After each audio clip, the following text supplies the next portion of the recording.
Good evening, everyone, and good evening to my many friends who I see online.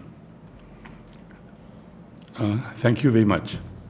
I'm honored to speak in this series to pay tribute to M.S. Swaminathan. In his time, India's most distinguished agricultural scientist and one of the world's great policy experts, policy makers, and institution builders in the spheres of food, agriculture, and agriculture-related activities. As Gayatri mentioned, I edit a journal called the Review of Agrarian Studies, and last year, after his death, we published a tribute to Dr. Swaminathan. Scientists, many of them his colleagues, wrote on different aspects of his contributions to science and policy. Each one wrote about his contributions to science and policy, but each one of them also referred to the magic of his personality, his wisdom, his kindness and humanity, and his utter dedication to the tasks that he set himself. I am also, as Gayatri mentioned, the last one alive of the three who signed the original trust deed for the MSSRF. Watching him apply a lifetime's experience to the establishment of the foundation was an experience in itself. It was an experience that was of great value to me when we established the Foundation for Agrarian Studies and the journal, and later in the job that now occupies me in Kerala. Let me digress a bit on this. When we were setting up the Foundation for Agrarian Studies, he advised us on what should be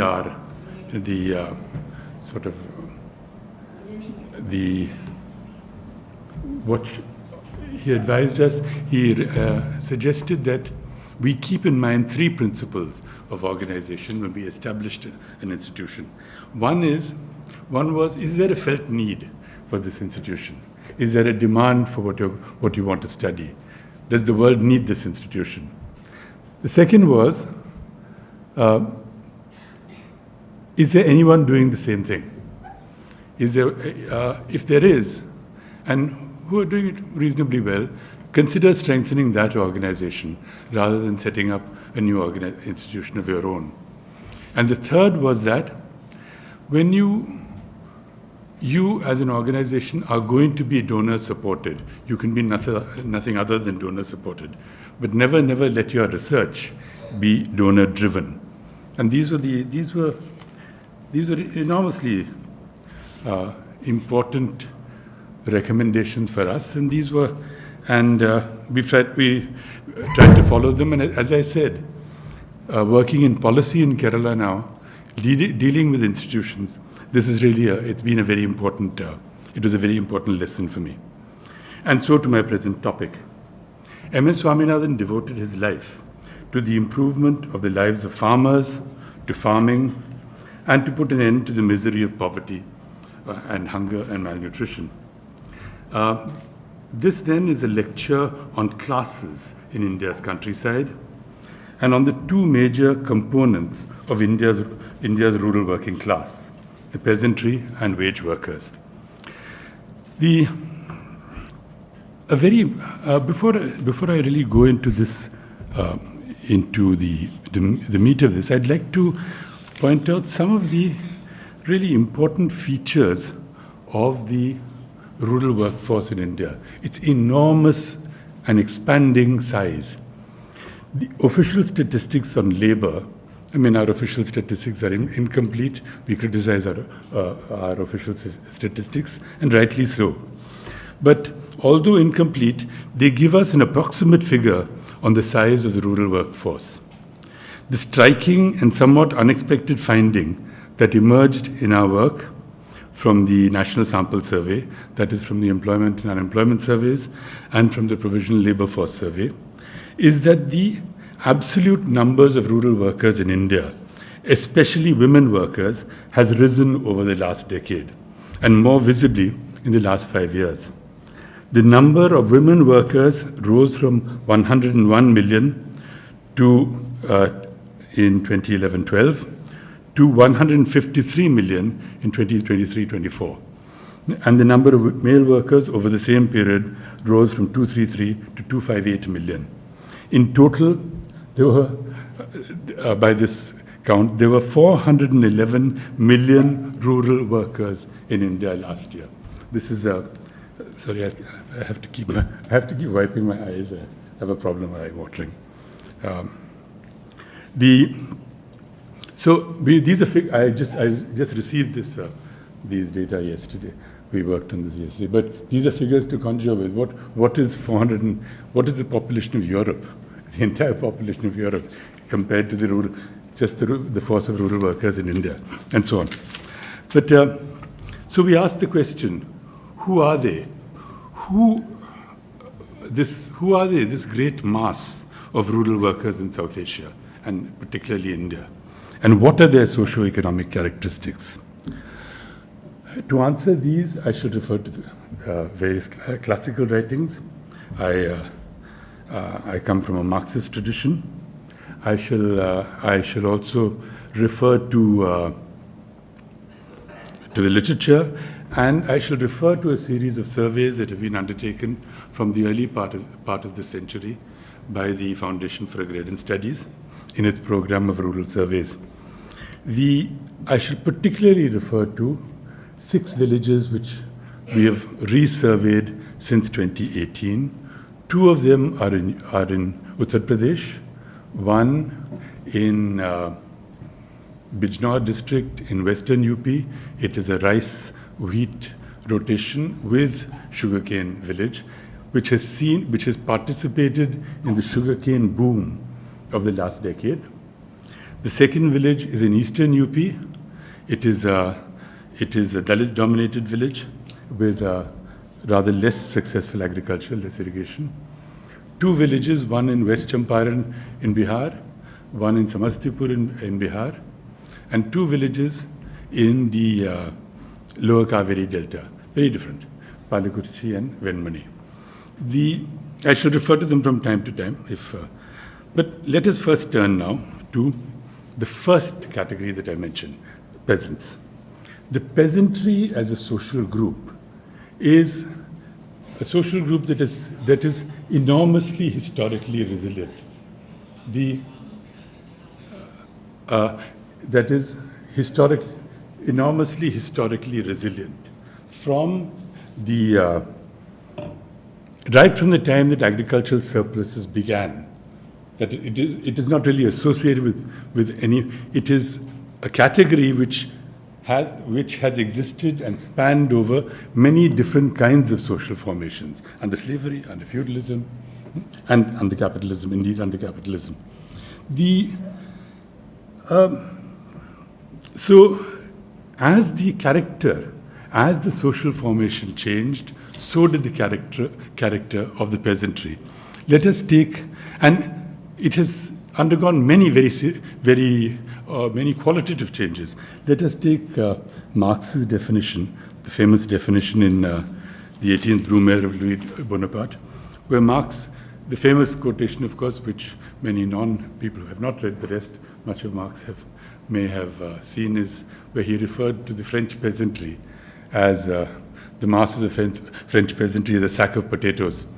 But the more serious, what I think that came from a more deep analysis of the peasantry, where Marx says that when he talks about the small holding peasant, he says that their field of production, the small holding, permits no division of labor in its cultivation, no application of science, and therefore no multifariousness of development, no diversity of talent, and no wealth of social relationships.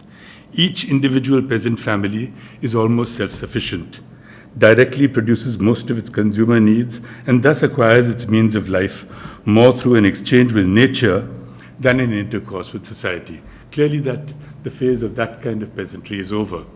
That is, it is not true of the modern peasantry.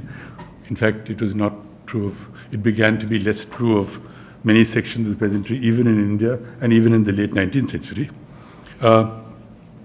It is clear that such a definition is not true of the modern peasantry, both with regard to the productive forces and, of course, the whole discussion of the application of science and technology, as well as to the relations of production, in particular to the subjugation. Today, the basic relationship of a peasant is not with nature, but with the market itself, with the market under capitalism.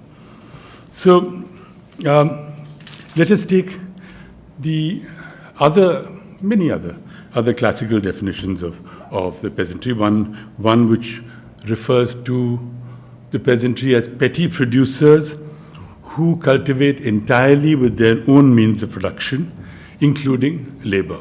That too has changed. In fact, but what does all of these had changed by independence, and certainly when I was doing my PhD, when we were working in the 70s, when later, even in the first round of surveys conducted by the foundation in the early 70s, in the early 2000s, in the early 21st century, in the first decade of the 21st century, the peasantry was a group where the household, whatever else had changed, the main income and most of the time of the members of the household was spent on agriculture. That is crop production and related production. How true is that today? Are these households that we identify as petty producers in the countryside, how true is even that most of their income and most of their comes from and most of their time is spent on crop production? Even that is disappearing. Even that is reducing.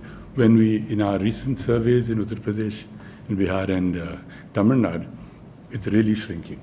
When we looked at net incomes, it was even in the place where agriculture was sort of was growing, in the UP sugarcane villages, it was less than 40%.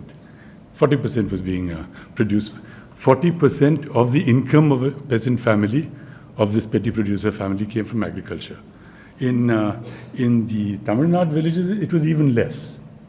In certain cases, it was 6%, 10%, 20% of net income was coming from agriculture, and there was a decline in the number of members of the household who were actually participating in the major manual operations on the land.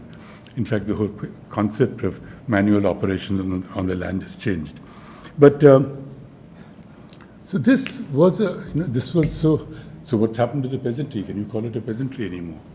We then looked, my colleague, some of my colleagues and I looked at this, and then we looked at the gross value of output in the villages, looking at the total gross value of agricultural output, including animal husbandry output. This changed the picture completely. 60%, 50%. It suddenly rose. Tamil Nadu, it was still very low, but it would vary across different villages and different types of agriculture in India. But the share in gross value of output of this section of the population was still very high. So the contribution of petty production to production as a whole was still very high.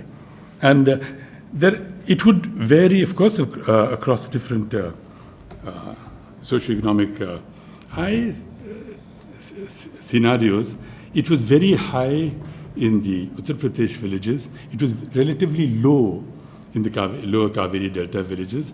I think that I would like to see, but I predict somewhat low these things in the proportions also in the canal irrigated areas, say, of Rajasthan, of Doaba villages in the Punjab, and in West Bengal. By contrast, I predict that the share of the petty production in the total value of output is still going to be very high. So by this important indicator, I think this has emerged as a very important indicator of peasant participation in crop production, this share of the GVO, of the gross value output that they produce. So after much searching through the data, we actually did come to the conclusion that the rumors of the death of the peasantry have been much exaggerated. So as a social group, it still exists and it plays a very important role in production as a whole. So what I've been dealing with so far is actually what the peasantry is not. The other thing that the peasantry is not is a homogeneous mass. They are not because they are different. They are differentiated. The differentiation into different classes is the hallmark of a peasantry, particularly in India. But what is very clear is that this is extremely petty production in almost every part of India. In almost every part of India, the peasantry is crowded into, if you classify the villages by the size classes of holdings, into 0.25 to 2 hectares. So this has important consequences for incomes. It has important consequences for a highly differentiated peasantry has very differentiated access to technology, to markets, to credit, to the very differentiated lengths of recovery time from extreme climate events, and so on. We have, this is a point that we must, this differentiation, this discrimination in the market against the rural poor, the depression of incomes because of this is something, of course, which is a fact that has brought lakhs of peasants into the struggles that are now being conducted in different parts of India, and especially around the hugely militant struggles around the three agricultural laws which had to be withdrawn. In terms of incomes, one thing that we found in the first round of our surveys was the new prevalence among the poor of a substantial number, sometimes up to 20% of small producers earning negative incomes from, the word is not earning, discerning, de-earning negative incomes from agriculture, and particularly from crop production. This, I'm not saying it's something uniform across the last few decades. In fact, in Uttar Pradesh, we've seen even among the smaller sections, sections of the poorer sections of the peasantry, we have seen income improvements over the 20-teens in sugarcane. What I'd like to stress here is that incomes have been low, and incomes are the peasantry is highly vulnerable to both income or to different kinds of shocks, extreme weather events, and to other shocks in the market. Let me go on to the differentiation of peasants with respect to labor. This is something which is, I think, an extremely important component in the socioeconomic characteristics of the peasantry. One is that the most important factor here is the decline in labor absorption on different plots of land, on individual plots of land, in agriculture as a whole, particularly in cereal production, since over the last 2 decades. This is because of many things. It's because of mechanization, it's because of farming practices, because of new technologies. But the thing is that it has been followed by a decline in family labor and a decline in the number of people in individual families who actually work on the land. So that kind of centrality that peasant labor had in the lives of the family is changing with more and more members of those families going to other occupations and to other. This, we have, as a result, there's a very important consequence here, is the different forms that proletarianization, the formation of an agricultural proletariat from the peasantry takes. There are two main tendencies here. One is that, no, let me just step back.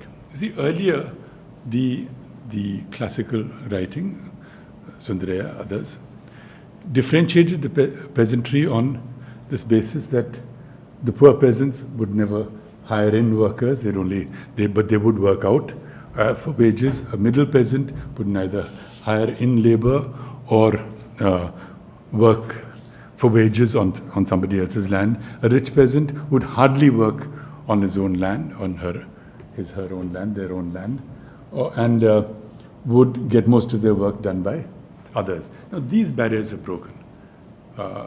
Poor sections of the peasantry, the market for hired labor has increased its coverage across the peasantry. That's the important point here. Poor peasants join the large mass of wage workers.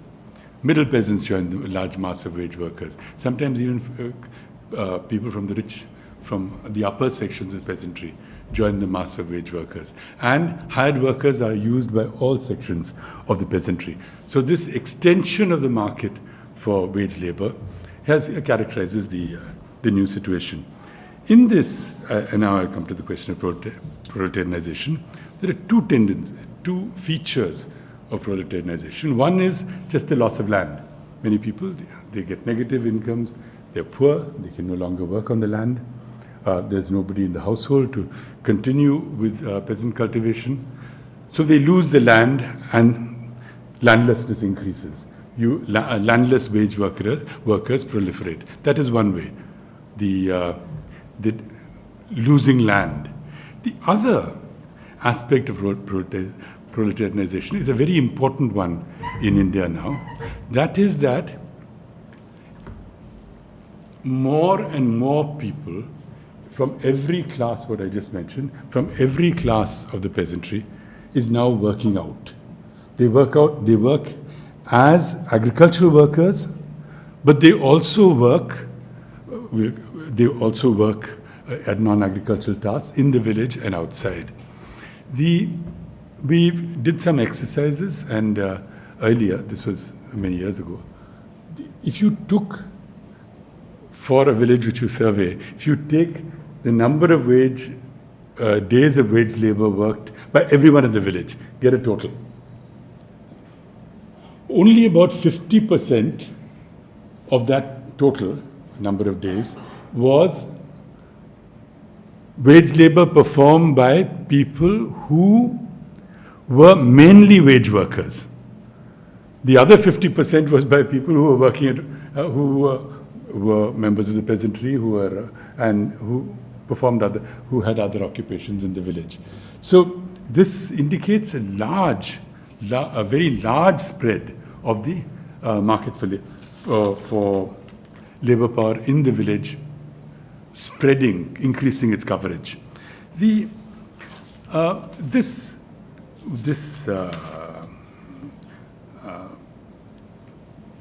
tendency, in fact, it was noted in the early 20th century in Europe, in Russia, and other parts, where the bulk of the farmers owning such insignificant plots of land that it is impossible to make a living from them, and which represent merely an auxiliary occupation, form part of the reserve army of unemployed in the capitalist system as a whole. This is Lenin on Europe and Russia, actually. It would be wrong to imagine that this reserve army of unemployed consists only of workers who are out of work. It also includes peasants or petty farmers who are unable to exist on what they get from their minute farms, who have to try to obtain their means of subsistence mainly by hiring out their labor. I mean, it's a question of of an old process repeating itself in a modern context in a different form. Now let us turn now to wage workers, hired wage workers in the countryside. The first thing to note is that the number and share of manual workers and skilled, unskilled wage workers is increasing in the countryside. In other words, there is increasing proletarianization. This is the data that I cited in the beginning. We have, it's 411 million workers and growing. This is manual workers is very much a part of this, tendency. And yet there is, while we say this, there's, and yet on the other hand, manual workers and poor and middle peasants in different villages have acquired small operational holdings in different ways, tiny operational holdings in different ways.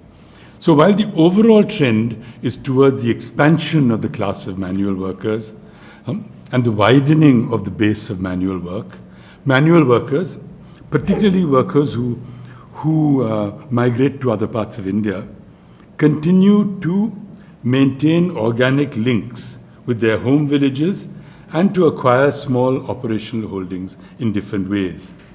In the Western UP village, it was as tenants of sugarcane farmers. In the Eastern UP village, the Dalit households leased in small-scale cultivation for consumption, for subsistence, for food grain, and not really for sales, but with very limited marketed surplus. In the Western Bihar village, which I mentioned, in West Champaran district, a very interesting phenomenon of generations of migrant workers had, with their savings, were actually mortgaging in small plots of land in their native village. In yet another, and there's also reverse tendency where landlords were leasing in land. In the Samastipur village, traditional leases continued of the old style, giving out land to control labor, but also there had been, because of this, it's a combination in Samastipur of very high technological, very high mechanization and technological transformation with very backward social relations. So the places where the machines would not go were then being leased out. So what we're talking about in general is that while the impetus for leasing in among the semi-proletariat can historically be found in many sources, the leasing for basic subsistence, less for cash and more for subsistence, is a counter tendency to this pure sort of people losing their land. It's a very important counter tendency. Let me say a few more things about the characteristics of agricultural workers. One is that the class of wage workers now in rural India is not restricted to agriculture. When I was a student, I could distinguish a class of agricultural workers, and non-agricultural were different. Today, the class of manual labor workers and wage workers is, well, they come together. They work at agricultural. I must, in order to avoid confusion, 90% of them work in agriculture in some way. About 80% would work in some way in agriculture and spend some of their time in agriculture. But they also work in non-agriculture. They work not only in the village, but outside the village labor market. And indeed, they work, we have tracked from the West Bengal villages workers who come close to where I work in Kerala. They have an all-India footprint, almost literally, today, the workforce. As I said, of the total number of days of wage labor, a significant share is by members of households that are not necessarily mainly household workers. I'd also like to say that the agricultural labor being the class of wage workers are the most heterogeneous of caste heterogeneous of the different classes in the countryside. To a certain extent now, the poor peasantry, as leasing increases by Dalits and other families, that is also emerging as a caste heterogeneous class. It's also, of course, the reality of our countryside that manual labor is a major occupation of Dalit and scheduled tribe households.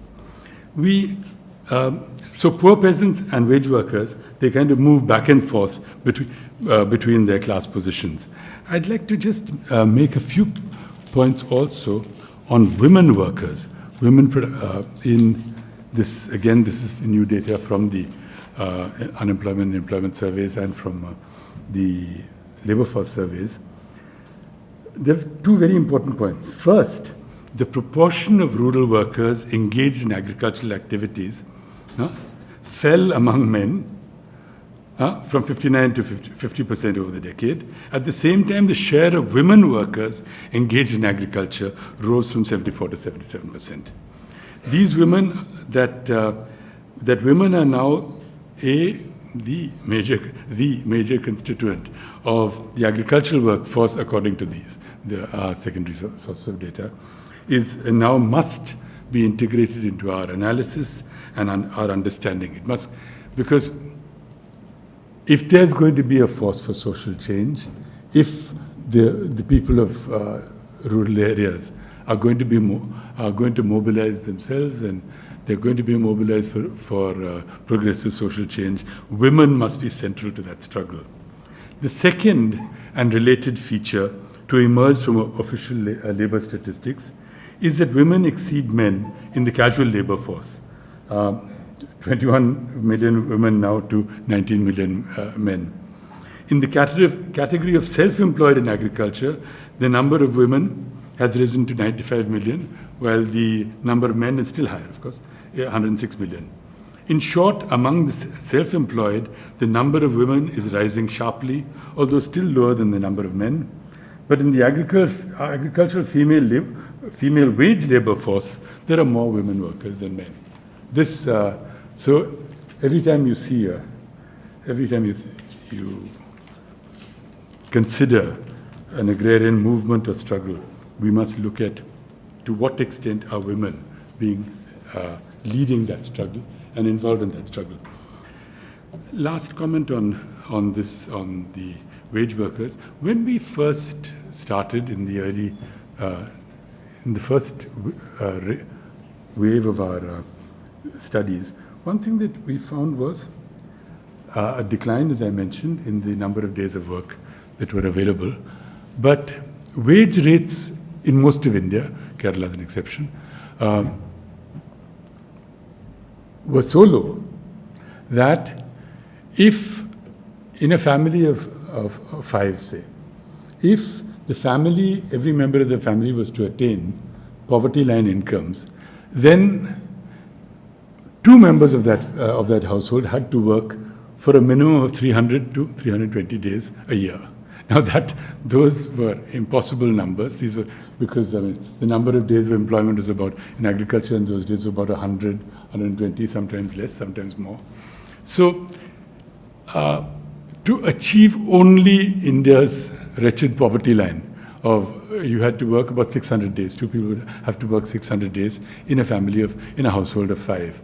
That situation, now what has happened since then? Consider, the number of days of work in agriculture have gone down. The labor absorption in agriculture has gone down. And at the same time, as my colleagues have shown in Arindam Das, Professor Usami and others, rural wages, agricultural wages, are more or less stagnant over the last decade. So that question of extreme poverty, that is a matter of great concern, and I should now start.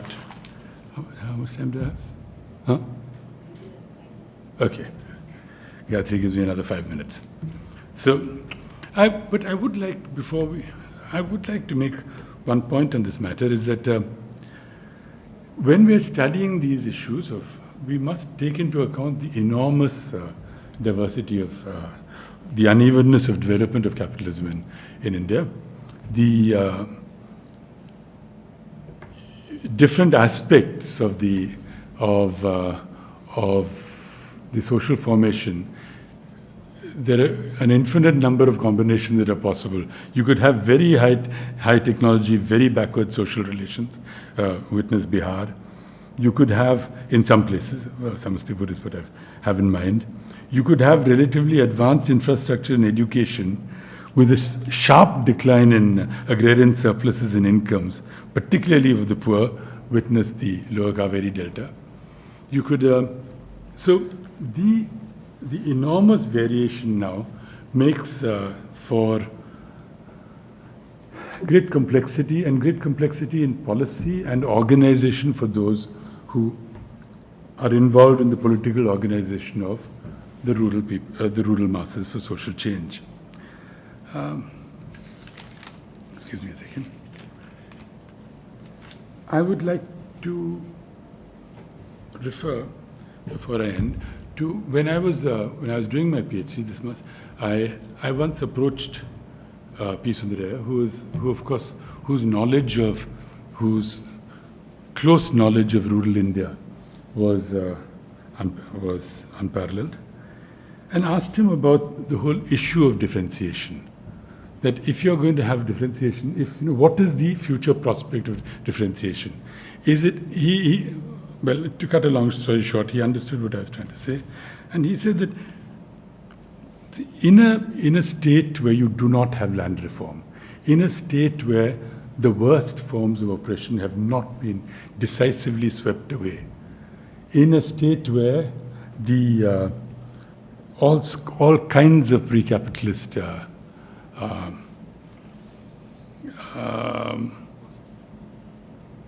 forms still exist. Don't think that just by the efflux of time, you'll come to a situation where you have only landlords on the one side and only workers on the other, and you can organize them like you organize a trade union. Life itself is much more complex. What you will have in a state where the failure of the ruling class is to implement land reform, in such a state, what you're going to have is great complexity. You're going to pay the price for not having land reform in infinitely more difficult and complex forms of social relations you're going to have to deal with. Please keep that in mind. I must say that before I end, I should also say that there's a whole lot of issues here that I'm not dealing with. That is the conditions under which labor power is reproduced. I'm not talking about poverty and food consumption today, or about access to education, health and housing, or access to the means of scientific and rational culture of science, etc. I'm not really going to talk about that. Let me return to what I said about Sundaraiah. So in this kind of society where there are very few pockets of our society which have had a land reform, and therefore a basis on which you can build something new, what's going to happen is not a kind of automatic polarization, but greater complexity. So let me now draw to a close. Just as MSS did more than any other individual of his time to bring to India an agricultural revolution, it will be the great task of the next generation to ensure a new social order through agrarian revolution. And I looked a little while ago at my many young colleagues who are both online and many who are here. What can I do except to enjoin you to work hard to understand the complexities of which P. Sundaraiah spoke, and to make the agrarian revolution. Thank you. I have one last, before I go. Of course, I'm always indebted to my younger colleagues, but for this particular lecture, for the for working on the data and for much discussion, may I, they're all here either one way or the other, online or not, Niladri Shekhar Dar, Mrityunjay Pandey, C.A. Ritu, Donna Safui, C.A. Setu, and Madhura Swaminathan. Thank you. Thank you. So thank you very much, everybody, for participating.